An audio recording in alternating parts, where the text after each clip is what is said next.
नमस्कार, मी doctor Nilima Shisode, Shri Panchakarma and beauty clinic, Gokhalenagar, Senapati Bapat road, Pune. आहार मार्गदर्शन भाग 4, मधुमेह मुक्ती अभियान भाग 28. आजच्या भागात आपण आहार विधी विधान बघणार आहोत. म्हणजे आहार घेताना तो कुठल्या विधीने, कुठल्या पद्धतीने घेणं श्रेयस्कर आहे, योग्य आहे, ते आपण बघणार आहोत. याबद्दलचं वर्णन चरक विमानस्थानात खूप विस्तृतपणे आलेलं आहे. उष्णम, स्निग्धम, मात्रावत, तर हे सगळे जे मुद्दे आहेत ते आपण क्रमशः बघू. आहार घेताना, जेवण करताना जे अन्न आहे ते उष्ण असलं पाहिजे. उष्ण म्हणजे कसं की आत्ता शिजवलेलं आहे आणि लगेचच ते तुमच्या ताटात आलेलं आहे. पुन्हा पुन्हा उष्णीकृत अन्न जे आहे ते वर्ज्य सांगितलेलं आहे. म्हणजे फ्रोझन पदार्थ तर नाहीच, पण तुम्ही तयार केलं अन्न फ्रीजमध्ये ठेवून आणि कालांतराने फक्त घेताना गरम करून घेणं हे सुद्धा योग्य नाही. तर ते स्पर्शाला उष्ण आणि आत्ता शिजवलेलं आहे, ताजं शिजवलेलं आहे आणि लगेचच ते सेवन केलेलं आहे, हे अन्न घेण्यास योग्य. याच्यामध्ये प्राण म्हणजे जिवंतपणा हा अधिकाधिक असतो. म्हणजे त्यातून तुम्हाला जी पोषक तत्व, जीवनतत्व मिळायला हवी आहेत ती त्यामध्ये भरपूर प्रमाणात असतात. आणि जेव्हा ते गार होतं तेव्हा त्या भोजनातील अग्नी देखील कमी झालेला असतो आणि त्यामुळे तुमचा जो पाचकाग्नी, जाठराग्नी आहे त्याला अधिक कष्ट पडतात त्याचं कन्व्हर्जन शरीर घटकामध्ये करण्यासाठी. म्हणून जेवण करताना नेहमी ताजं अन्न घ्यावं. फार तुम्हाला आता शक्य नाही आहे की लगेच स्वयंपाक करून आणि लगेच ताटावर बसणं, असं शक्य नाही आहे. आता सध्या आपल्याला कामाचाही व्याप बराच आहे. तर अधिकाधिक म्हटलं तर योगशास्त्रात सांगितलेलं आहे की 4 तासाच्या आत अन्न सेवन करा. स्वयंपाक केल्यानंतर, भोजन तयार झाल्यानंतर 4 तासाच्या आत ते सेवन केलं पाहिजे. म्हणून उष्ण अन्न सेवन करावे. स्निग्ध म्हणजे काय? ऑइली नाही, खूप तेलकट पदार्थ, तळलेले पदार्थ असे नाही. स्निग्ध म्हणजे अंगटुअस, म्हणजे ज्यामध्ये स्वाभाविकरित्या जेवढा स्निग्धांश आहे अन्नामध्ये तो त्यात असला पाहिजे. म्हणजे काय की गहू, तांदूळ हे सुद्धा कसे आहेत? स्निग्ध आहेत. म्हणजे त्याच्यामध्ये त्याचा नॅचरल त्याच्यामध्ये ऑइल्स आहेत. तर असं अन्न पाहिजे. वृक्ष म्हणजे अतिशय कोरडं, खरखरीत, ज्वारी, बाजरीसारखी जी किंवा कडधान्य किंवा कुधान्य, क्षुद्रधान्य म्हणजे मिलेट्स आपण ज्याला आता म्हणतो, ही कशी आहेत? तर ही वृक्ष असं धान्य आहे. तर हे मधुमेही व्यक्तीसाठी चांगलं आहे, मान्य. पण म्हणून त्यांनी फक्त तेवढंच खावं असं नाही आहे. थोडासा स्निग्धपणा त्यांना देखील आवश्यकच आहे. तर अन्न हे स्निग्ध हवं आहे. आणि इतर सामान्य लोकांसाठी तर आहारामध्ये थोड्या प्रमाणात स्निग्धांश असणं रोजच्याच आहारात हे आवश्यक आहे. कारण मेद धातू जो आहे तो शरीराचा बॅलेन्स करण्यासाठी अतिशय आवश्यक असा घटक आहे. 7 धातूंचं वर्णन करताना म्हणजे 7 टिश्यूज जे आपल्याला सांगितलेले आहेत, इसेन्शियल ज्या धातू घटकांचं मध्ये आपल्याला रूपांतर करायचं आहे आहाराचं, ते आहे रस, रक्त, मांस, मेद, अस्थि, मज्जा आणि शुक्र. त्यात मेद हा मधला धातू आहे. म्हणजे सगळ्याच शरीराच्या हालचालींसाठी सांध्यांमध्ये, पेशींमध्ये, ऊतींमध्ये तुम्हाला एक स्निग्धांश, हेल्दी फॅटी टिश्यू हा आवश्यक असतो. तरच त्याचं कार्य हे स्मूथली होतं. म्हणून स्निग्धांश हा आवश्यक आहे. पण खूप तेलकट असं नाही, ते आवश्यक नाही. ते नेहमी तुमच्या अग्नीला अपायकारक अशा पद्धतीचं आणि चुकीची जे चरबी आहे ती साचवण्यास त्याचा उपयोग होईल. म्हणून तसा स्निग्ध नको आहे. हे अल्प स्निग्धांश असलेलं अशा पद्धतीचं अन्न या ठिकाणी अपेक्षित आहे. मात्रावत हे अतिशय आवश्यक आहे. मात्रा ही 2 प्रकारची सांगितलेली आहे, सर्वग्रह आणि परिग्रह. म्हणजे काय?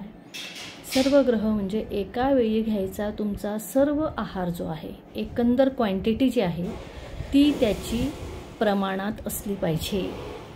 तुमच्या अभ्यवरण शक्ती आणि जरण शक्ती याच्या प्रमाणात असली पाहिजे. म्हणजे काय? अभ्यवरण म्हणजे तुम्ही आहार घेऊ शकण्याची तुमची शक्ती, आणि जरण शक्ती म्हणजे आहार पचवण्याची शक्ती. तर आहार घेण्याची शक्ती आणि आहार पचवण्याची शक्ती तुमची जेवढी आहे त्या प्रमाणातच तुमचा आहार असला पाहिजे. म्हणजे काय की तुम्ही फार कष्ट करत आहात, तुम्हाला शारीरिक श्रम फार आहेत, अशा वेळी तुम्हाला आहाराची मात्रा जी आहे ती जास्त लागणार आहे. पण तुम्ही बौद्धिक श्रम अधिक करणार आहात, तुम्ही बसून राहणार आहात, तासनतास कम्प्युटरवर तुमचं जॉब आहे किंवा तुमचं जॉब प्रोफाईलच असं आहे की ज्याच्यामध्ये 8 ते 10 तास तुम्हाला बसणे अशी अपेक्षा आहे. अशा वेळी तुम्हाला आहाराची मात्रा अधिक असून चालणार नाही. कारण आहार पचवण्यासाठी जी व्यायाम लागतो आहे किंवा जी हालचाल आवश्यक आहे ती तुमच्याकडे नाही. त्यामुळे त्या आहाराचे कॅलरीज जेवढ्या वापरल्या जातील त्या वापरल्यानंतर उरलेली उष्णता जी आहे त्याचं रूपांतर चरबीमध्ये होईल आणि ते तुमची पोटाची जाडी वाढण्यास त्याचा उपयोग होईल. पोटाची जाडी वाढली की हार्मोन इम्बॅलन्स होईल, तुमच्या पचनशक्ती जी आहे, मेटाबॉलिझम जे आहे ते हॅम्पर होईल आणि आपोआपच तुम्ही स्थौल्य, मधुमेह अशा कफाच्या आजारांकडे वळाल. हे सगळं टाळायचं असेल तर आहाराची मात्रा ही अतिशय आवश्यक आहे. म्हणजे एकंदरीत आहाराची मात्रा ही किती असली पाहिजे हे आवश्यक आहे. म्हणजे काय की पूर्ण तुमचा बेझल मेटाबॉलिक रेट जो आहे तो तुमचा साधारणतः पुरुषांमध्ये 1800 किलो कॅलरीज आणि स्त्रियांमध्ये 1300 ते 1400 किलो कॅलरीज असा आहे. म्हणजे तुम्ही काहीही हालचाल केली नाही तरी एवढे उष्मांक तुम्हाला दिवसाला लागतात. मग यामध्ये तुम्हाला साधारणतः जर वजन कमी करायचं असेल तर एक 500 कॅलरी तरी कमी आहार जर तुम्ही घेतला तर तुम्ही तुमचं वजन कमी करू शकाल. तेवढ्याच कॅलरीज घेतल्या तर तुमचं वजन हे मेंटेन होईल आणि त्यापेक्षा जास्त जर तुम्ही घेतल्या तर साहजिकच तुमचं वजन वाढेल. म्हणून वजन जर कमी करायचं असेल तर आपल्याला एक 1200 किंवा मधुमेही व्यक्ती आहे तर एक साधारणतः 1200 किलो कॅलरीजचा आहार हा पुरुषांसाठी आणि 1000 किलो कॅलरीजचा आहार स्त्रियांसाठी एवढा पुरेसा आहे. म्हणजे पूर्ण दिवसभरात तुम्ही 1000 ते 1200 किलो कॅलरीज एवढाच आहार घ्यायचा आहे. तरच तुमचा मधुमेह आणि स्थौल्य नियंत्रणात येईल. मात्र तुमचं वजन जर योग्य आहे तर तुम्हाला किलो कॅलरीज कमी करण्याची आवश्यकता नाही. साधारण हा विचार करताना काय आहे की 1 कप चहा तुम्ही घेतला, 1 पोळी तुम्ही घेतली तर 100 किलो कॅलरीज होतात. 1 वाटीभर तुम्ही भाजी किंवा डाळ अशा पद्धतीचं घेतलं, भाजी घेतली तर 43 कॅलरीज मिळतील, डाळ घेतली घट्ट अशी तर 50-60 किलो कॅलरीज मिळतील, 1 ऑमलेट घेतलं 1 अंड्याचं तरी तुम्हाला 100 किलो कॅलरीज मिळतील. तर असा एक साधारण ढोबळमानाने विचार करून जरी तुम्ही तुमचा आहार ठरवला तरी चालणार आहे.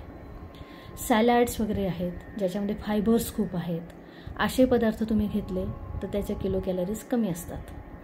फळांमध्ये सुद्धा तुम्ही ॲपलसारखं फळं घेतलं तर 100 किलो कॅलरीज नक्कीच मिळतात. ॲपल, केळं, पेरू जी अशी अगदी हेल्दी आणि गोडसर अशी फळं आहेत. त्या उलट संत्र, मोसंबी यामध्ये तुम्हाला कमी कॅलरीज मिळतात.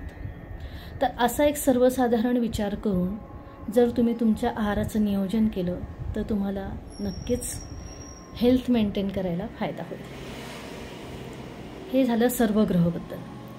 आणि परिग्रह म्हणजे तुमच्या आहारामध्ये तुम्ही 4-5 पदार्थ घेत आहात तर त्या प्रत्येक पदार्थाचं प्रमाण किती असलं पाहिजे.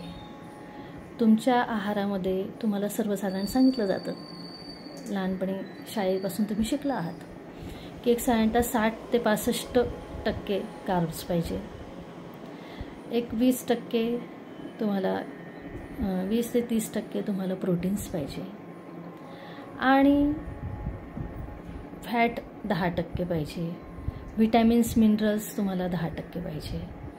तर असं एक सर्वसाधारण गणित आहे ज्याला आपण बॅलन्स डाएट म्हणतो. त्याच आयुर्वेदानुसार विचार करताना सर्व रससंपन्न असा आहार पाहिजे, पण तरीही मनुष्य प्राण्याचा आहार हा मधुर प्राय आहे. म्हणजे काय, थोडासा स्निग्धांश, थोडंसं माधुर्य असलेलं असंच जेवण आपण करतो. आपण भाज्या पण कशा घेतो, त्या सगळ्या मधुर आणि कषाय म्हणजे गोड आणि तुरट रसाच्या, गोड आणि कडू त्याचा अनुरस असलेल्या अशा पद्धतीच्या आपण भाज्या घेतो. किंवा गहू, तांदूळ, बाजरी, ज्वारी हे जे काही खातो आपण धान्य, ते सुद्धा मधुर हा त्याचा म्हणजे किंचित गुळचट असं म्हणूया, तो त्याचा रस आहे. आणि त्याच्याबरोबर कदाचित तुरट असेल किंवा थोडंसं कडसर असेल किंवा थोडंसं आंबट असेल, अशा पद्धतीचं त्याचा अनुरस म्हणजे त्याच्यानंतरचा रस हा त्यामध्ये असतो. तर आपला आहार हा मधुर प्रायच आहे, परंतु हे माधुर्य कसं आहे, हा गोडपणा कसा आहे, अगदी किंचित असा आहे. आणि तुम्हाला जेव्हा मधुमेही व्यक्ती, स्थूल व्यक्ती किंवा जाड व्यक्ती यांना जेव्हा सांगितलं जातं की अरे तुम्ही गोड खायचं नाही आहे, म्हणजे कसं नाही खायचं आहे, तर त्यातसुद्धा थोडा प्रकार आहे. म्हणजे सिंपल कार्बोहायड्रेट आणि कॉम्प्लेक्स कार्बोहायड्रेट. तर कॉम्प्लेक्स कार्बोहायड्रेट खायला तुम्हाला परवानगी आहे. गहू, तांदूळ, ज्वारी, बाजरी हे जे पदार्थ तुम्ही खाणार आहात किंवा मुगाची डाळ, तुरीची, हे मधुर आहे, पण याच्यामध्ये कार्ब्स आहेत, परंतु याच्यामध्ये डाळी घेतल्या तर त्यात तुम्हाला प्रोटीन्स जास्त आहेत, 50-60% प्रोटीन्स आहेत त्याच्यामध्ये. मिलेट्स घेतले त्याच्यात पण 50-60% प्रोटीन्स आहेत आणि बाकीचे कार्ब्स आहेत. म्हणजे ते कॉम्प्लेक्स आहे, कार्ब्स आणि हे सगळ्याचं मिश्रण झालेलं आहे त्याच्यामध्ये, जीवनसत्व पण त्यात भरपूर आहेत असं आहे. आणि सिंपल कार्बोहायड्रेट म्हणजे काय येतं, शुगर, सॅक्राइड्स किंवा कुठले पण साखरेचे ज्या व्हरायटी आहेत, डेक्स्ट्रोज वगैरे, हे सगळं म्हणजे सिंपल कार्बोहायड्रेट आहे की जे घेतलं की त्याचं फक्त आणि फक्त कार्ब्समध्येच रूपांतर होणार आहे, एनर्जी मिळणार आहे, परंतु म्हणजे किलो कॅलरीज पण जास्त आहेत, पण त्याच्यामध्ये तुम्हाला कार्ब्स हे सिंपल कार्बोहायड्रेट की ज्याचं घेतल्यानंतर ताबडतोब रूपांतर हे शरीरातल्या साखरेमध्ये होणार आहे आणि ती वापरली नाही गेली तर पर्यायाने चरबीत होणार आहे. म्हणून असे पदार्थ आपण टाळायचे आहेत. म्हणून सगळ्यांनीच काय करायचं आहे की सिंपल कार्बोहायड्रेट जे आहेत, साधी शुगर जे आहे, डायरेक्ट शुगर जे आहे, व्हाईट शुगर आहे, ती शक्यतो टाळायची आहे. आणि कॉम्प्लेक्स कार्बोहायड्रेटमधली जी शुगर आहे थोडीशी, ती आपल्याला चालणार आहे. तर हे अगदी साधं गणित आहे, बेसिक्स आहेत. ते जर आपल्याला समजले ना तर आपल्याला हे फार खूप कठीण नाही वाटणार. तर अशा पद्धतीने आपल्या उष्ण, स्निग्ध आणि मात्रावत आहार हा आवश्यक आहे.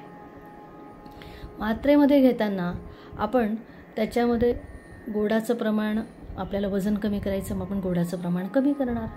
आपण कडू, तिखट हे आपण जास्त घेणार. आता साधारणतः कसं असतं, मधुर, आम्ल, लवण म्हणजे गोड, आंबट आणि खारट पदार्थ वजन वाढवणार, कफ वाढवणार शरीरामध्ये. आणि त्याच्या उलट कटू, तिक्त कशा आहे म्हणजे तिखट, कडू आणि तुरट चवीचे पदार्थ हे तुमचं वजन कमी करणार. असं त्याचं साधं गणित आहे.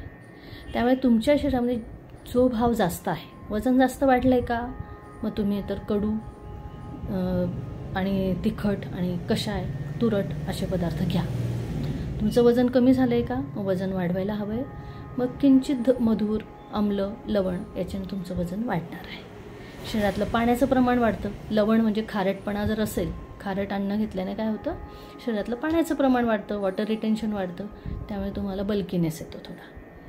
तर अशा पद्धतीने पण जेवण करताना आपल्याला कसं करायचं आहे की थोडंसं पोळी आणि भात याचं प्रमाण आपलं 50-60% असेल आणि भाजी जी आहे ती आपण अगदी 2 वाट्या भाजी घेणार आहोत.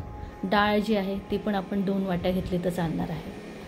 सॅलडसारखे पदार्थ जे आहेत अगदीच कच्चं अन्न हे आयुर्वेदात खायला नाही सांगितलं आहे, परंतु तुम्ही अगदी कच्चं न घेता किंचित वाफवून असं जर काही सॅलड बनवलं, स्प्राउट्स, तर पण आपल्याकडे फार विरूढ अन्न, मोड आलेली कडधान्य फार खावी असं नाही आहे, पण भिजवून काहीतरी धान्य बनवलेलं आहे, भिजवून आणि नंतर थोडं वाफवून आणि त्याचं तुम्ही सॅलड काही बनवलं आहे ते पण तुम्ही जास्त प्रमाणात घेऊ शकता.